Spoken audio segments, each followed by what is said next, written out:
national affairs correspondent Jeff Zeleny. He is at the White House for us. Jeff, good to see you. Sources telling CNN that top administration officials met today in the Situation Room about the House vote. What does that tell us? What are we learning? Well, Casey, look, White House Press Secretary Karoline Leavitt said that in the briefing today, confirming our CNN reporting that Lauren Boebert, of course, a single member of Congress, not a leadership member, not on any key committees, had that meeting in the Situation Room with the Attorney General of the United States, with the Deputy Attorney General, with the FBI Director. And of course, Lauren Boebert is one of the Republicans who has said she would cross over and sign that discharge petition, which would allow the House to go forward and vote on releasing the Department of Justice Epstein files. Lauren Boebert has just told our colleagues on Capitol Hill that she has no plans of changing her pledge to vote for that. But that extraordinary meeting here at the White House just underscores the stakes of all of this. The White House sought to explain the meeting in the Situation Room earlier today like this. It is not a coincidence that the Democrats leaked these emails to the fake news this morning ahead of Republicans reopening the government. Why are White House officials then meeting with Representative Boebert in an effort to try and get her to not sign this petition calling for the release of the files? Doesn't it show transparency that members of the Trump administration are willing to brief members of Congress whenever they please? Doesn't that show our level of transparency? So an extraordinary briefing by any measure. I cannot recall a time where effectively a rank-and-file member of Congress would have such a high-level briefing in the Situation Room of all things. But never mind that. President Trump also pushing back in a very significant way on Truth Social throughout the day about the release of the Epstein files. I'll read you just a flavor of some of what is on his mind, Casey. The president writes this: the Democrats, he says, are trying to bring up the Jeffrey Epstein hoax again because they'll do anything at all to deflect on how badly they've done on the shutdown and so many other subjects. Only a very bad or stupid Republican would fall into that trap. Any Republicans involved should be focused only on opening up our country. However, when the new member from Arizona is sworn in, the discharge petition is scheduled to happen sometime after that, and then the shutdown vote happens later this evening. But the bottom line to all of this is the whole reason the House of Representatives has been away for nearly 2 months.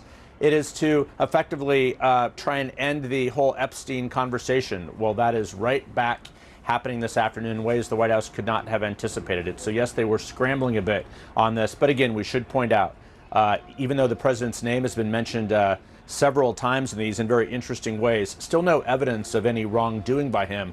But a question is, was he aware of any wrongdoing by Jeffrey Epstein? And that is less clear. Casey?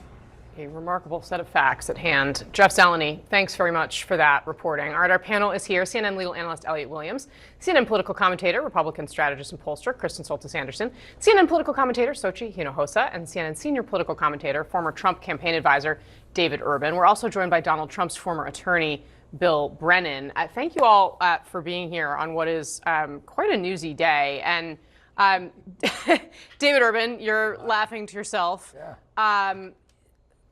This is obviously part of this release from the House Oversight Democrats here.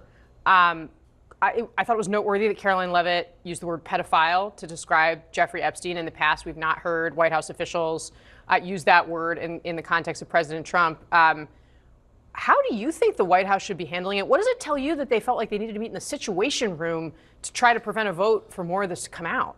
Yeah, look, the Situation Room is obviously, they're meeting there because probably went phones away and maybe talking about some very sensitive information regarding victims and other things. I mean, who knows? It's part of it may be classified. I'm not quite sure what they're discussing. But look, I've been pretty steadfast in my position on this from the get-go. Release everything, right? I don't understand why during the Biden administration, Democrats weren't so excited about releasing all these Epstein files when Joe Biden was president for 4 years. We could have had this. And we could have had a hearing. What I think, again, we should have the line attorneys in the Southern District of Miami, as well as Alex Acosta, who was the prosecutor in this case, that gave Jeffrey Epstein a lighter sentence. We should have a hearing. We want to know what's going on? Let's bring those people forward and hear from them. I'm not so concerned about what's in the files. I'm not sure there's anything in the files. But I'd like to know why they gave him a much, much softer deal than he would have gotten otherwise. And I'm much more concerned about why the Democrats for the past 4-6 years haven't said peep about it until today. Just it's a little too right. But I'm for total transparency. Let's get it out there. It's the best. Sunshine's the best disinfectant. Bill Brennan, you have served as Donald Trump's attorney in past lives of yours, and obviously are a practicing attorney currently. This seems to stink. What would your advice be? Well, to a large degree, Casey, I agree with David Urban. If there was a smoking gun, they would have released it. The thing that was released today was an alleged email exchange between a convicted felon, man who died in prison for being charged with heinous crimes, and a alleged journalist who, instead of just reporting on what he purportedly received, was giving strategy advice on how to use it. Maybe we can use it for political capital. Maybe we can put it in our back pocket. You know, Casey, I've been on your show many times, and you've never given me any talking points or strategy advice. You ask me questions, and I answer them. So I think that if there was a smoking gun, we would have heard it. And I agree with David to release it all. Let's see what's in there. You know, if there's something bad, which I'll be shocked, frankly, but it is or it isn't. So release it all. You're, of course, referring to Michael Wolff, journalist, author, who was involved in these exchanges with Ghislaine Maxwell and Jeffrey Epstein that we saw today. Elliot Williams, yes. There were some redactions in the documents that Democrats put out. Then Republicans released the redacted names. And they claim that it was because this victim, Virginia Giuffre, has publicly said she never witnessed any wrongdoing by President Trump. Obviously, the details here are important, but the big picture is also critical.